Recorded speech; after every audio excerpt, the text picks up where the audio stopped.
स्वागत है आप सभी परम प्रिय मित्रों व वॉइस ऑफ अमेठी के संपादक डॉक्टर ब्रजेश कुमार उपाध्याय जी का वॉइस ऑफ अमेठी में आप देख रहे हैं आवाज़ अमेठी की। मैं हूं प्रभात श्रीवास्तव। आज जो चर्चा का विषय है खुल्लम खुल्ला इशारा सरकार की ओर, जिसका शीर्षक है, तो आज वो निंदा करेगा, प्रशंसा करेगा सरकार की। सरकार इसको कदापि बुरा नहीं मानना चाहिए। जैसा कि कबीर दास जी की वो दोहा है, निंदक नियरे राखिए आंगन कुटी छवाए, बिन पानी साबुन बिना निर्मल करे सुभाए। तो इस दोहा के अर्थानुसार ये सरकार की तरफ इशारा करना चाह रहा है। ये आवारा पशुओं, जिस प्रकार से ये छुट्टे जानवर, उनकी आर्थिक स्थिति, साथ में बहुत सारे किसानों को लहलुहान भी करते आ रहे हैं। अब किसान की गुहार कहीं सुनी नहीं जा रही। प्रशासन कर्मी 200 जानवर हैं किसी ग्राम सभा में, तो एक जीरो कट करके 20 दिखा रहे हैं। सरकार की मंशा है कि इस पर तत्कालिक नियंत्रण किया जाए, कार्यवाही किया जाए, लेकिन प्रशासन अमला है, सुनता नहीं। तो हमारे संपादक जी ने अपनी जिज्ञासा व्यक्त की कि ऐसी स्थिति है। तो आज यह था कि चर्चा को शीर्षक जिसका है खुल्लम खुल्ला इशारा सरकार की ओर, तो हम आप सब लोगों को लिए चलते हैं संपादक डॉक्टर ब्रजेश कुमार उपाध्याय जी के पास। जी, आपका बहुत बहुत स्वागत है। और आज का बड़ा गंभीर प्रश्न है, उत्तर प्रदेश सरकार के लिए सबसे बड़ी चुनौती बन गई है जी आवारा पशुओं से किसानों की फसल को बचाना जी। यद्यपि इसके लिए भारत सरकार का निर्देश है और प्रदेश सरकार का भी निर्देश है कि गोवध को संयोजित करते हुए गो हत्या बंद कराई जाए और जो गोवंश है इनको संरक्षण की व्यवस्था के तहत प्रत्येक ग्राम पंचायतों में गो आश्रय स्थल बनाए जाए और उनको वहाँ संरक्षित किया जाए, उन्हें खिलाया पिलाया जाए, जिसकी जिम्मेदारी उस क्षेत्र पंचायत के बीडीओ को और सीबीओ सहित पंचायत सेक्रेटरी के लिए को आदेशित किया गया है। फिर भी इनको वंश आश्रय स्थलों से जो खबरें आ रही हैं वो संतोषजनक नहीं है। अब अगर सीधा ये कहा जाए तो ये इस पर खुल्लम खुल्ला इशारा सरकार की ओर ही जाता है, क्योंकि सरकार ने इसमें एक भारी भरकम बजट किसानों की खेती के लिए दिया है और गो संरक्षण के लिए भी दिया है जी। अब दोनों में चुनौती जो है वो सरकार को झेलनी पड़ रही है।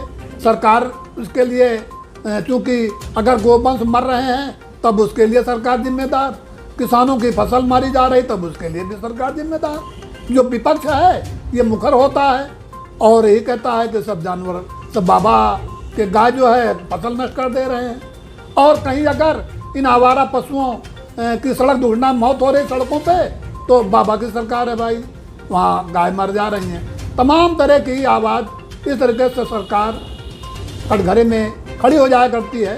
किंतु अब जहाँ तक सही बात यह है, इसमें सरकार का दोष कितना है, इसको तो अगर अध्ययन मनन किया जाए कि किसानों की फसल के लिए सबसे ज़्यादा बजट सरकार ने दिया ताकि वो अपनी फसलों को मजबूत करें, और गो संरक्षण के लिए भी बजट उन्होंने दिया कि प्रत्येक ग्राम पंचायतों में अस्थायी गो आश्रय स्थल और जो सरकारी हैं सबको भरण पोषण के लिए अच्छा खासा बजट सरकार दे रही है। अब क्रियान्वयन जो करना है वो जिला प्रशासन को करना है या उसके लिए जो जिम्मेदारी सौंपी गई है उनको करना है। तो मज़ेदार बात यह है कि आपके उत्तर प्रदेश में अभी जो पशुधन की जनगणना हुई 20वीं, उसमें 50.21 लाख ये गोवंश और गाय उत्तर प्रदेश की सड़कों पे घूम रहे हैं, आवारा घूम रहे हैं। अब यहाँ सवाल होता है कि जब इतने पशु घूम रहे हैं तो इन पशु आश्रय स्थलों में कहाँ से जानवर आए हैं? क्या गांव के उन किसानों के जानवर रख के दिखाए जा रहे हैं जो पालतू हैं, या कि जो आवारा हैं? जबकि इसका अभियान चलता है, प्रत्येक जिले में जिला पंचायत ने अपना एक वाहन लगाया है, तो वहीं नगर पालिका का भी लगा हुआ है कि उनको जो है आवारा पशुओं को पकड़ पकड़ कर उनको जो है गोवंश आश्रय स्थलों पर पहुंचाया जाए। और उनके खाने पीने के लिए सरकार बजट दे रही है। 19,000 करोड़ प्रति वर्ष जो है सरकार इन गोवंश के संरक्षण में खर्च कर रही है। और रिजल्ट जो है उसका ये आ रहा है कि कहीं तो गोवंश आश्रय स्थलों में गाय और गोवंश मर रहे हैं, कहीं चारे के अभाव में, कहीं ठंड से, कहीं बीमारी से मर रहे हैं। और दूसरी तरफ किसानों की फसल भी बर्बाद हो रही है, उन पर कहर बरप रहा है। कोई ऐसा गांव नहीं होगा जिस गांव में लगभग दर्जनों ये गोवंश और गाय खेतों में चरते और घूमते नजर ना आए। हर आदमी चिल्ला रहा है, ये डंडा उनको दौड़ा रहा है। और यही आवारा पशु सड़कों पे आ रहे हैं तो वाहन दुर्घटना में मारे भी जा रहे हैं। जी, जो किसान उनको हटाने की कोशिश कर रहे हैं, पता लग रहा है। ये व्यवस्था चुनौती बनी हुई है सरकार के लिए। सरकार को इस पर ठोस कदम उठाना चाहिए।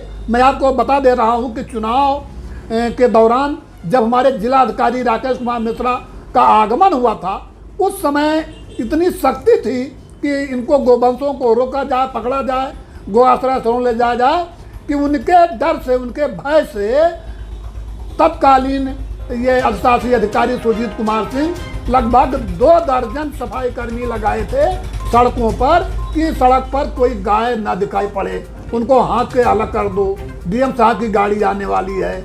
हर तिराहे चौराहे पे ये खेल महीनों चलता रहा। और गांव वाले भी अब जानवर ला के सड़कों पे खड़ा कर दें। ये ड्रामा काफ़ी दिन तक चलता रहा। फिलहाल जिलाधिकारी को जब इस संज्ञान में उन्होंने लिया तो तमाम आवारा पशुओं को गोवंश आश्रय स्थलों में पहुंचवाया और उनका निरीक्षण किया, निगरानी किया। अभी हाल ही में जो टीम बनाई गई थी, हर सभी गौशालाओं का प्रत्येक तहसील दिवस पे निरीक्षण हो रहा है। खासतौर से जिलाधिकारी राकेश कुमार मिश्रा भी पहुंच रहे हैं और गो आश्रय स्थलों का सत्यापन भी करा रहे हैं।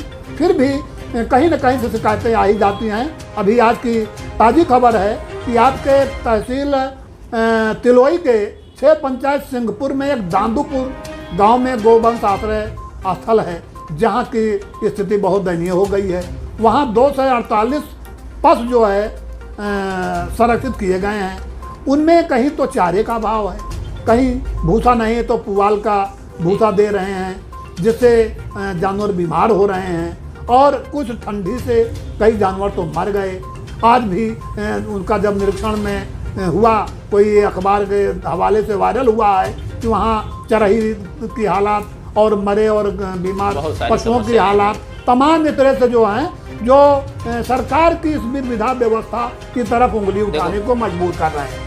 तो हम ये चाहेंगे कि हमारी सरकार ऐसा कोई ठोस कदम उठाए इन आवारा या छुट्टा पशुओं के लिए कि न तो किसानों का नुकसान हो और इनके संरक्षण में भी किसी प्रकार की कोताही न हो। हमारा जो प्रमुख प्रश्न है कि इसमें सरकार का दोष है कि प्रशासन कर्मी का कि उन किसानों का, सबसे हाँ और ना में आप नहीं, सरकार का दोष तो अभी हम इसलिए नहीं कहेंगे कि विधि विधा व्यवस्था के तहत योजना बनाई जा रही, योजनाबद्ध से काम करने के लिए सभी विभागों को, सभी जिलाधिकारियों को आदेशित किया गया है। अब उसके अनुसार बजट दिए जाने की बात आई होगी, बजट बना होगा। में तो क्या प्रश्न चिन्ह उन प्रशासन कर्मियों पर लगाया जा ना नहीं, कहीं इस पर किसी पर दोष नहीं मढ़ा जा सकता है। जैसे कहीं आग लग जाए तो आग बुझने के बाद फायर ब्रिगेड पहुंच रहा है या जो नुकसान हो जा रहा है तो दोष कुछ नहीं है।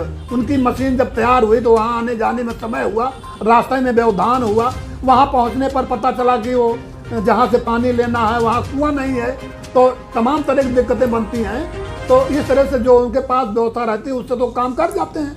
तो यही हाल आपने जैसा कहा है। नहीं, आज ये जो किसान पीड़ित हैं, ये कौन सी वजह है, ये हमारे दर्शक बिल्कुल जानना चाह रहे हैं। नहीं, वो तो सही आपकी बात, पीड़ित होना उनका स्वाभाविक है, उनकी फसल मारी जा रही है। तो अब उसके लिए जिला प्रशासन के पास वो अपनी लिखित शिकायत दें और जो जिम्मेदार हैं, ये गोवंश आश्रय स्थल के उसके व्यवस्थापक बनाए गए हैं, उसमें सचिव को लगाया गया है, उसमें बीडीओ को लगाया गया है, इन सबको सूचित करें और ऐसे आवारा पशुओं को उन केंद्र केंद्रों तक पहुंचाया जाए ताकि किसानों की फसल से बचाई जा सके और इस समस्या से किसानों को निजात मिले। इन्हीं शब्दों के साथ हम ये पुनः सरकार की तरफ ध्यान आगाह करेंगे कि इस समस्या का समाधान का कोई मजबूत आधार निकाला जाए और मजबूत व्यवस्था के तहत ही इसको किया जा सकता है।